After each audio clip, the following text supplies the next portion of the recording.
Chapter 6 Speedwell. All that day they struggled onwards, trudging along in the scar that London had clawed through the soft earth of the hunting ground. The city was never out of their sight, but it grew smaller and smaller, more and more distant, pulling away from them towards the east, and Tom realised that it might soon be lost forever beyond the horizon. Loneliness wrenched at him. He never much enjoyed his life as an apprentice historian, third class. But now his years in the museum felt like a beautiful, golden dream. He found himself missing fussy old Dr. Arkengart and the pompous Chili Pomeroy. He missed his bunk in the draughty dormitory and the long hours of work. And he missed Catherine Valentine, although he had only known her for a few minutes. Sometimes, if he closed his eyes, he could see her face quite clearly, her kind, grey eyes and her lovely smile. He was sure that she didn't know what sort of man her father was. "Watch where you're going," snapped Hester Shaw, and as he opened his eyes, he opened his eyes and realised that he had almost led her over the brink of one of the gaping track marks. On they went, and on, and Tom started to think that what he missed most about his city was the food. It had never been up to much, the stuff they served in the guild canteen, but it was better than nothing. And nothing was what he had now. When he had asked Hester Shaw what they were supposed to live on out here, she just said, "I bet you wish you hadn't lost my pack for me in London. Now, London boy, I had some good dry dog meat in my pack." In the early afternoon, they came across a few dull, greyish bushes that London's tracks had not quite buried, and Hester tore some leaves off and mashed them to a pulp between two stones. "They'd be better cooked," she said, as they ate the horrid vegetable goo. "I had the makings of a fire in my pack." Later, she caught a frog in one of the deep pools that were already forming in the chevroned track prints. She didn't offer Tom any, and he tried not to watch while she ate it. He still did not know what to make of her. She was silent mostly, and glared so fiercely at him when she tried to talk to her that he quickly learned to walk in silence too. But sometimes, quite suddenly, she would start talking. "The land's rising," she might say. "That means London will go slower. It would waste fuel going full speed on an uphill stretch." Then an hour or two later, "My mum used to say traction cities are stupid. She said there was a reason for them 1,000 years ago when there were all those earthquakes and volcanoes and the glaciers pushing south. Now they just keep rolling around and eating each other because people are too stupid to stop them." Tom liked it when she talked, even though he did think that her mum sounded like a dangerous anti-tractionist. But when he tried to keep the conversation going, she would go quiet again, and her hand would go sharing the same thin body. And her hand would go up to hide her face. It was as if there was two Hesters sharing the same thin body, one a grim avenger who only thought of killing Valentine, the other a quick, clever, likeable girl who he sometimes sensed peeking out at him from behind that scarred mask. He wondered if she was slightly mad. Or would it be enough to send anyone mad, seeing your parents murdered? "How did it happen?" he asked her gently. "I mean, your mum and dad. Are you sure it was Valentine who—" "Shut up and walk," she said. But long after dark, as they huddled in a hollow of the mud to escape the chill night wind, she suddenly started telling him her story. "I was born on the bare earth," she said, "but it wasn't like this. I lived on Oak Island in the far west. It used to be a part of the great hunting ground once, but the earthquakes drowned all the land around and made an island of it. too far offshore for any hungry city to attack, and too rocky for the amphibious towns to get at. It was lovely, green hills and great outcrops of stone, and the streams running through tangly old woods, all grey with lichen, the trees shaggy with it, like old dogs. Tom shuddered. Every Londoner knew that only savages lived on the bare earth. I prefer a nice firm deck plate underneath, he said, but Hester didn't seem to hear him. The words kept spilling out of her twisted mouth, as if she had no choice in the matter. There was once a town there called Dunroman.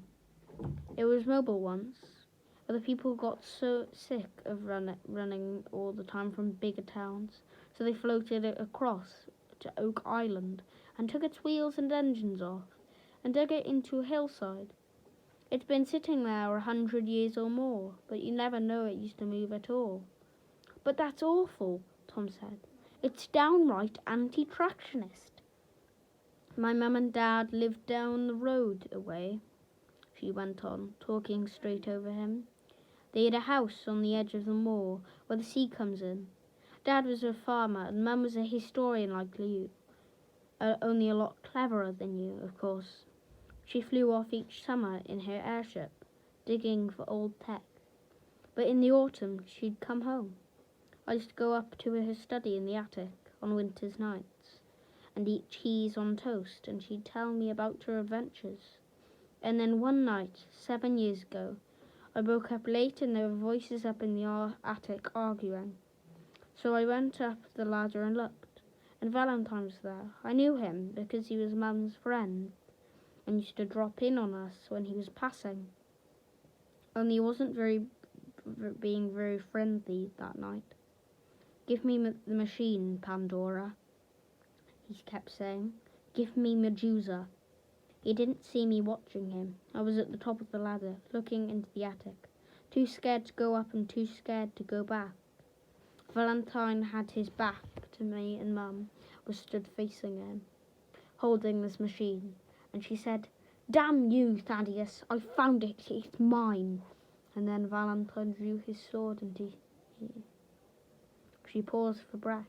She wanted to stop, but she was riding a wave of memory and it was carrying her backwards to that night, that room, and the blood that spattered her mother's star charts like the map of a new constellation. And then he turned round and saw me watching, and he came at me and I dived back so his sword only cut my face, and I fell down the ladder. He must have thought he'd killed me. I heard him go to Mum's desk and start rustling papers there. I got up and ran. Dad was lying on the kitchen floor. He was dead too. Even the dogs were dead.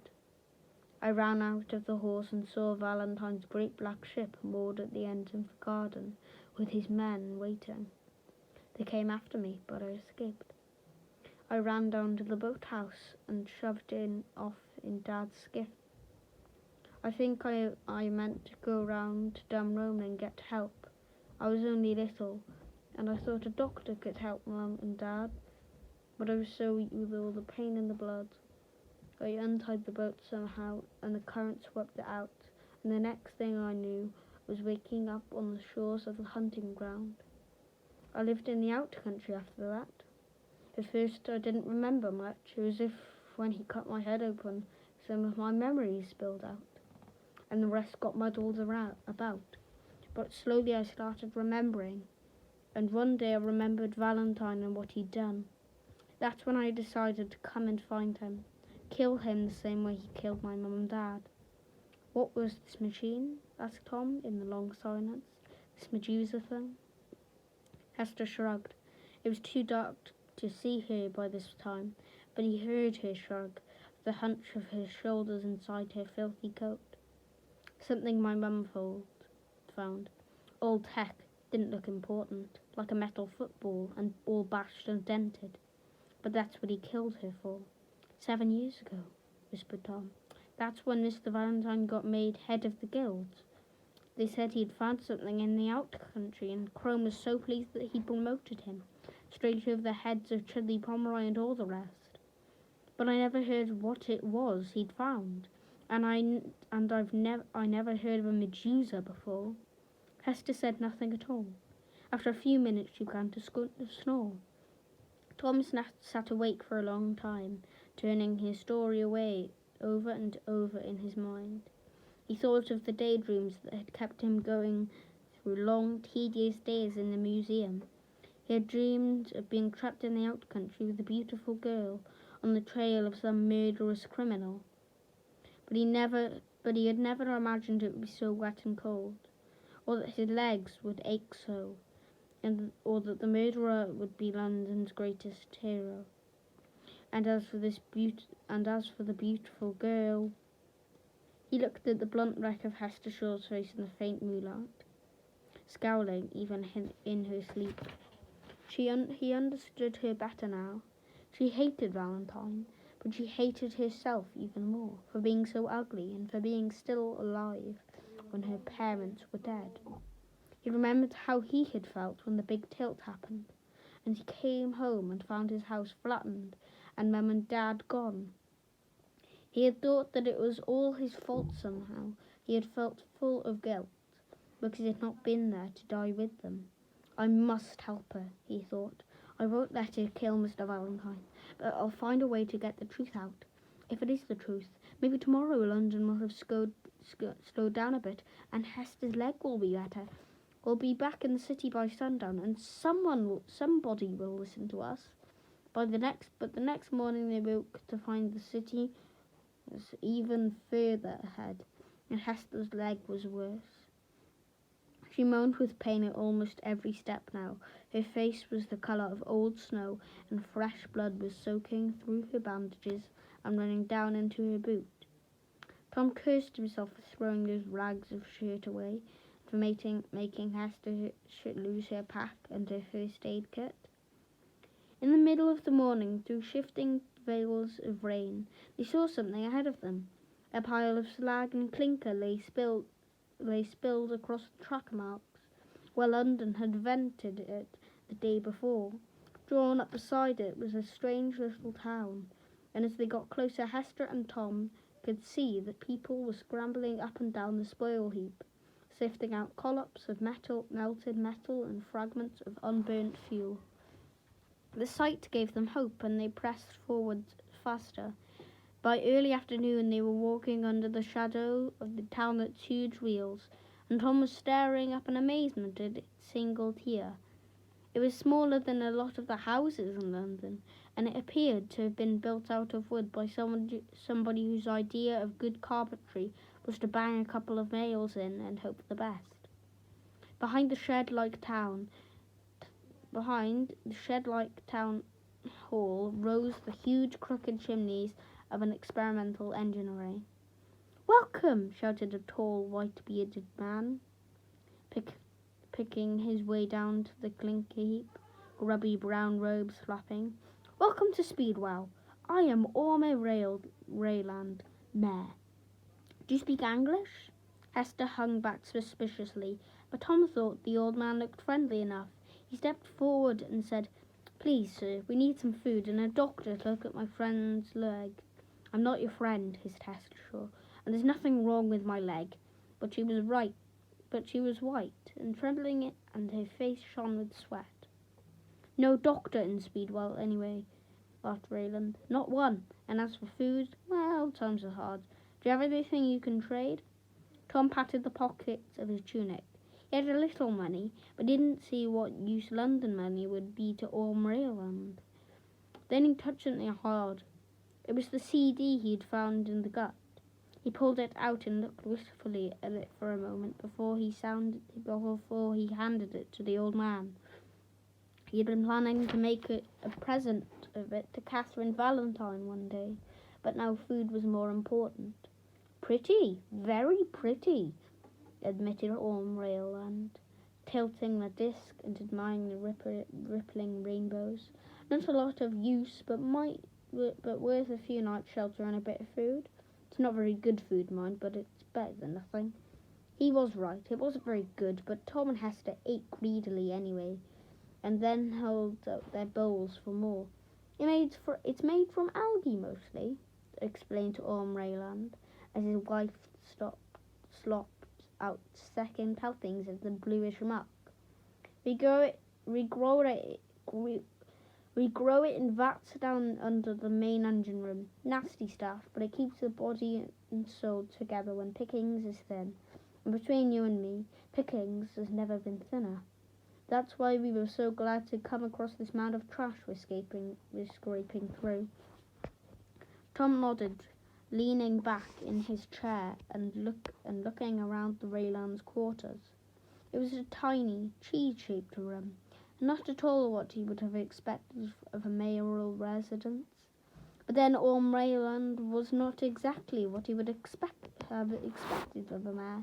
The shabby old man seemed to rule over a town composed of mainly his own family, sons and daughters, grandchildren, nieces, nephews, and the husbands and wives they had met on passing towns. But Rayland was not a happy man. "It's no fun running a traction town," he kept saying. No fun at all, not anymore. There was a time when a little place like Speedwell could go about its business quite safely, being too small for any other town to bother eating. But not now, not with prices scarce. Everyone we see wants to eat us. We even found ourselves running from a city the other day. One of those big Frankish-speaking V-mobers it was. I ask you, what good would a place like Speedwell be to a monster like that?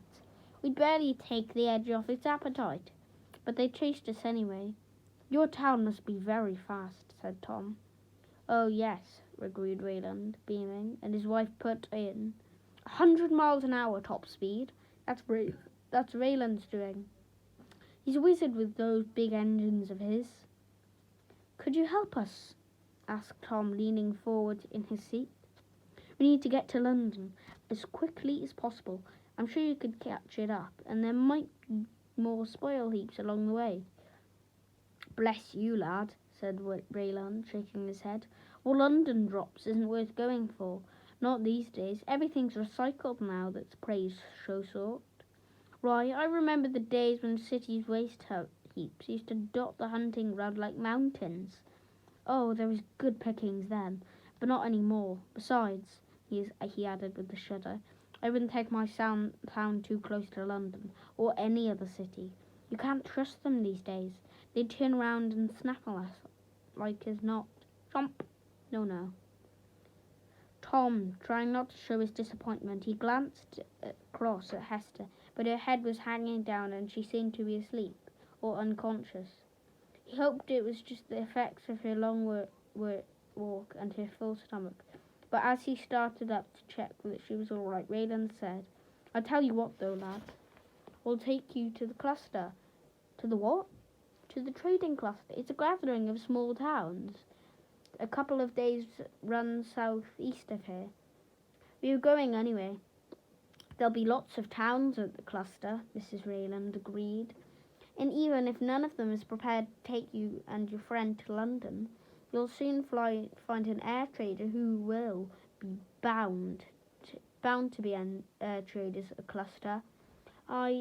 Said Tom and stopped. He wasn't feeling very well. The room seemed to waver and then started to roll like the picture on a badly tuned goggle screen. He looked at Hester and saw that she had slipped off her seat and onto the floor. The Raylands' household gods grinned at him from their shrine on the wall, and one of them seemed to be saying in Orm Rayland's voice, Sure to be airships there, Tom. Always airships at a trading cluster. Would you like some more algae, dear? Inquired Mrs. Rayland as he fell to his knees. From a long, long way away he heard her saying, It took an awfully long time to take effect, didn't it, Ormy? And Rayland replying, We'll have to put in more next time, my sweet. Then the swirling patterns on the carpet reached up and twined around him and pulled him down into a sleep that was as soft as cotton wool and filled with dreams of Catherine.